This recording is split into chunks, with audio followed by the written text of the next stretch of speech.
Avant de commencer, n'hésitez pas à vous abonner à la chaîne si ce n'est pas encore fait et restez courtois dans les commentaires. Le Mali tourne le dos à la France au profit de la Russie.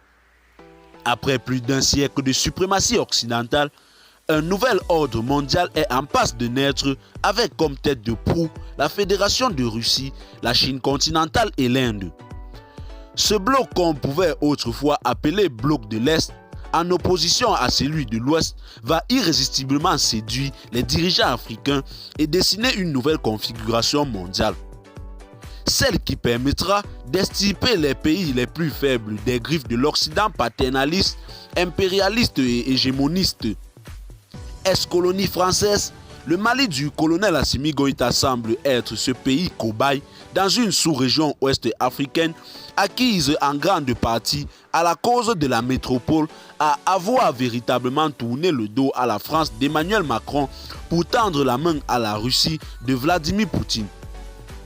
Ce choix si largement partagé par le peuple malien n'est pas sans conséquence pour les deux pays. Le Mali va-t-il encore enfin donner le ton aux autres pays africains pour la libération totale du continent? Analyse d'une option qui ne fait pas l'unanimité dans un continent fortement occidentalisé.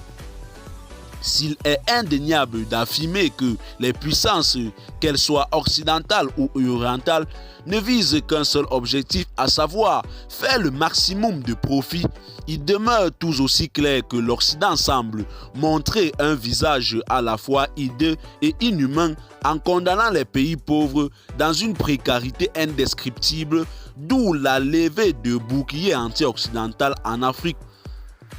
L'exemple des pays francophones passe de tout commentaire. Plus d'un siècle de domination, d'exploitation voire d'annihilation, la France de Charles de Gaulle a exploité et continue d'exploiter ses anciennes colonies sans même leur donner la possibilité de s'épanouir. Le franc CFA est la parfaite illustration. Cette monnaie qui permet à la France d'avoir main basse sur l'économie des pays qui l'utilisent. L'ancien président Jacques Chirac a eu le courage d'avouer que l'économie française vit de l'exploitation des richesses africaines.